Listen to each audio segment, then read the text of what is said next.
नमस्कार, मैं अर्शा मेहता और आप देख रहे हैं ताज़ा दृष्टिकोण। ईरान के इजराइल पर हमले के 2 दिन बाद एक बार फिर इजराइल ने लेबनान के बहरूत में हिजबुल्लाह के गढ़ दहिये पर जोरदार हमला किया है। इजराइल ने पहले दहिये में रह रहे लोगों से अपना घर छोड़कर सेफ जगह पर जाने को कहा। इजराइल आर्मी स्पोक पर्सन ने एक्स पर लिखा कि आप अपनी खुद की सुरक्षा के लिए तुरंत अपना घर खाली करके अवली नदी के उत्तर में चले जाएं, अपनी जिंदगी बचाएं। इजराइल के इस अटैक का निशाना था हिजबुल्लाह का इंटेलिजेंस हेडक्वार्टर, जहां इजराइल ने नसरल्लाह के कथित उत्तराधिकारी हसीम सैफुद्दीन को निशाना बनाया था। हसीम सैफुद्दीन का अंजाम अभी तक पता नहीं चल पाया कि वो मारा गया या हमले से बच गया है। इजरायली सेना की तरफ से अभी भी कोई कंफर्मेशन इस बारे में नहीं आया है। हालांकि ज्यादा चांस है सैफुद्दीन के मारे जाने की है और इजरायली आर्मी ने कहा है कि उनका हमला सफल हुआ है। सैफुद्दीन नसरल्लाह का कजिन बताया जा रहा है और सिर्फ 4 दिन ही इस पोस्ट पर सरवाइव कर पाए। नसरल्लाह की मौत के बाद से सैफुद्दीन को पब्लिक में नहीं देखा जा रहा था और इजराइल सैफुद्दीन के पीछे पड़ा था। इस मौत के बाद हिजबुल्लाह के खुद के इंटेलिजेंस में कमियां उजागर हुई थी। इतने कम समय के अंतराल में 2 सेक्रेटरी जनरल का दुश्मनों के हमले में मारा जाना हिजबुल्लाह के ऊपर सवाल खड़े करता है। यह हमला नसरल्लाह के सिंबॉलिक फ्यूनरल से कुछ घंटे पहले हुआ था। हसीम सैफुद्दीन 2017 से यूएस स्टेट डिपार्टमेंट द्वारा एक आतंकवादी घोषित है। दूसरी तरफ इजराइल, लेबनान और ईरान के बीच इस युद्ध स्थिति के बाद दुनिया भर में अफरा तफरी का माहौल है और सरकारें साज थामे इस स्थिति के डेवलपमेंट पर नजर रखे हुए हैं। काफी कुछ दांव पर लगा है, जिसमें क्रूड ऑयल की कीमतों में बेतहाशा वृद्धि भी शामिल है, क्योंकि ये लड़ाई दुनिया भर में तेल सप्लाई करने वाली जगहों पर उन्हीं देशों के बीच हो रही है।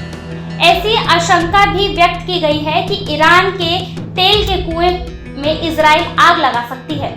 इसका असहनता के चलते दुनिया भर में डर का माहौल है, क्योंकि तेल की कीमतें फिर आसमान छूने लगेगी। इजराइल के यूनाइटेड नेशन में राजदूत डैनी डैनन ने CNN को बताया कि इजराइल ईरान के हमले के जवाब में चुप नहीं बैठेंगे। उन्होंने कहा, जो हुआ वह पहले कभी नहीं हुआ था और जैसे मैंने सेक्रेटरी काउंसिल में कहा है, रिस्पॉन्स बेहद स्ट्रॉन्ग और दर्दनाक होने वाला है और ये रिस्पॉन्स जल्दी ही आएगा। इस बयान के मद्देनजर अमेरिकी राष्ट्रपति जो बाइडेन ने कहा है कि वो इजराइल द्वारा ईरान की तेल के कुओं पर अटैक की संभावना को डिस्कस कर रहे हैं। दूसरी तरफ ईरान के न्यूक्लियर साइट्स पर भी इजराइल के हमले की बातें चल रही है। न्यूक्लियर साइट्स में कैसे भी हमले में किसी भी तरह के सहयोग के लिए अमेरिका मना कर चुका है। अमेरिका राष्ट्रपति जो बाइडेन ने कहा कि उन्हें उम्मीद है कि वो एक मिडिल ईस्ट में एक ऑल आउट वॉर को अभी भी रोक सकते हैं। उन्होंने रिपोर्ट्स में कहा कि लेकिन ऐसा करने के लिए काफी कुछ करना होगा।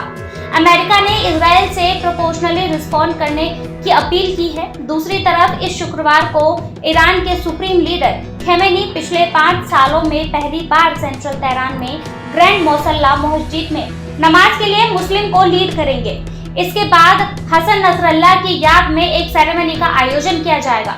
ईरान ने इस समय नसरल्लाह के सम्मान में पब्लिक शोक घोषित किया है। ईरान ने कहा है कि उसने इजराइल पर हमले सेल्फ डिफेंस में किए और साथ ही अमेरिका को हिदायत दी है कि अगर अमेरिका ने दखल देने की कोशिश की तो कड़ा जवाब दिया जाएगा।